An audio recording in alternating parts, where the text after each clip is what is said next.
కొమ్మినేని శ్రీనివాసరావు అక్రమ అరెస్ట్కి సంబంధించి మనతో మాట్లాడడానికి సీనియర్ జర్నలిస్ట్ దారా గోపి ఫోన్ లైన్లో ఉన్నారు. నమస్కారం గోపి గారు, మీరు కూడా కూటమి ప్రభుత్వంలో ఒక బాధితుడే.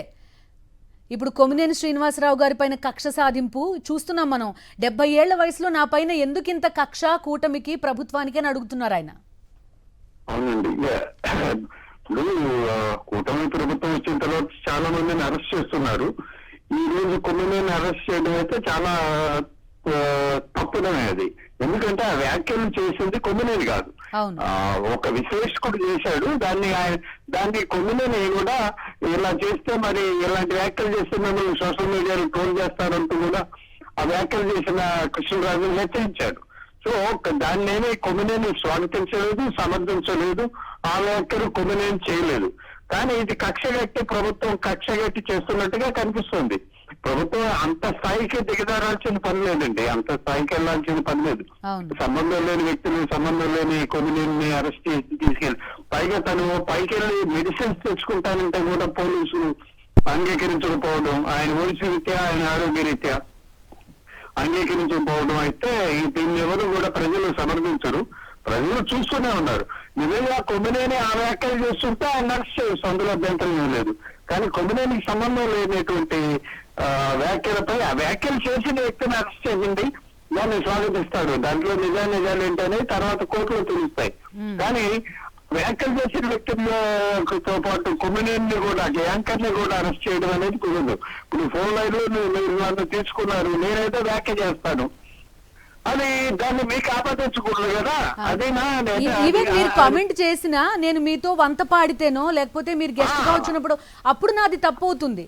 అప్పుడు అవుతుంది. కొమ్మినేని వంత పాడలేదండి, కొమ్మినేని హెచ్చరించాడు కూడా, కృష్ణరాజుని హెచ్చరించాడు. ఇది కరెక్ట్ కాదేమో, మరి మిమ్మల్ని ట్రోల్ చేస్తారు చూసుకోండి అని చెప్పి.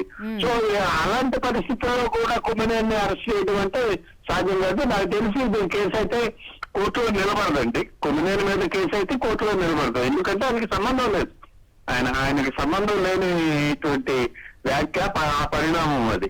రైట్ టు ఎక్స్ప్రెషన్ అనేది అందరి హక్కు, కేవలం జర్నలిస్ట్ అనే కాదు. అది మనం ఇంప్లిసిట్లీ ఎక్స్ప్లెయిన్డ్ అని చెప్తాం. మనం జర్నలిజం దగ్గరకు వచ్చేసరికి మనం ప్రజలందరి తరపున మాట్లాడతాం కాబట్టి మనకు కూడా రైట్ టు ఎక్స్ప్రెస్ అనేది ఉంటుంది. అలా అని చెప్పి విచ్చలవిడిగా వ్యాఖ్యలు చేయమని కాదు, కానీ విచ్చలవిడిగా వ్యాఖ్యలు చేసిన వాళ్ళని కంప్లీట్ గా వదిలేస్తున్న పరిస్థితులు కూడా చూస్తున్నాం గోపి గారు.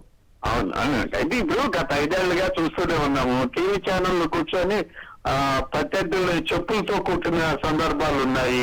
నిన్నగాక మొన్న చేబ్రోలు కిరణ్ అనేవాడు ఒక టీవీ దగ్గర కూర్చొని పెద్ద వ్యాఖ్యలు చేశాడు. వాళ్ళని కిరణ్ మీదే అరెస్ట్ చేసి కిరణ్ నే అరెస్ట్ చేశారు తప్ప మరి టీవీ యాంకర్ అరెస్ట్ చేయలేదు కదా. మరి ఇక్కడ టీవీ యాంకర్ ఎందుకు అరెస్ట్ చేశారు అనేది కూడా ప్రజలు గమనిస్తారు. ఇవన్నీ గమనిస్తూనే ఉంటారు. కానీ గోపి గారు, మీలాంటి వాళ్ళకి లేకపోతే నష్టపోతున్న వాళ్ళకి ఏంటి ఇది జీవితకాలం ఆలస్యం ఎక్కే రైలు అంటారు, అలాంటి ఎగ్జాంపుల్ కానీ జరగాల్సిన నష్టం అంతా వ్యక్తులుగా వాళ్ళ జీవితంలో జరిగిపోతూ ఉంటే, ఇప్పుడు 69 ఏళ్ల వయసు వ్యక్తి ఆయన అరెస్ట్ చేసి తీసుకెళ్తుంటే ఆయన ఆరోగ్య రీత్యా లేకపోతే ఆయన రెప్యుటేషన్ రీత్యా ఆయనకి ఎంత నష్టం జరుగుతుంది? ఇదంతా ఈ ప్రవాహంలో కొట్టుకుపోవాల్సిందేనా అనేది ఒక ప్రశ్న. ఇప్పుడు మీకు కూడా గోపి గారు, మీరు నష్టపోయారు, కెరీర్లో నష్టపోయారు, లేకపోతే చాలా ఇబ్బందులు పడ్డారు. మీకు వ్యక్తిగా జరిగిన ఇబ్బందుల మాట ఏంటి అనేది కూడా ఒక ప్రశ్న. అది దాని గురించి ఎవరు పట్టించుకునే పరిస్థితుల్లో లేరండి. అవి జరుగుతూనే ఉన్నాయి. చూద్దాం ఏం చేస్తారో వీళ్ళవి. ఈ పాలన ఎలా ఉంటుందో చూస్తున్నారు. ప్రజలందరూ గమనిస్తూనే ఉన్నారు కాబట్టి ప్రజలు చూస్తారు, ప్రజలు చూసుకుంటారు. ప్రజలే సరైన సమయంలో సరైన నిర్ణయం తీసుకుంటారు. అంతవరకు అయితే నాకు నమ్మకం ఉందండి. వీళ్ళని అరెస్ట్ అయితే నేను తీవ్రంగా ఖండిస్తున్నాను. ఎందుకంటే ఆయనకి సంబంధం లేదు దీంతో. ఈ వ్యవహారం మొత్తం కూడా ఆయనకి సంబంధం లేని వ్యవహారం. అది వైఎస్ఆర్ కాంగ్రెస్ పార్టీ నాయకులు అయిపోయారు, కార్యకర్తలు అయిపోయారు, సోషల్ మీడియా వాళ్ళు అయిపోయారు, ఇప్పుడు జర్నలిస్టుల దగ్గరకు వచ్చారు పూర్తిగా.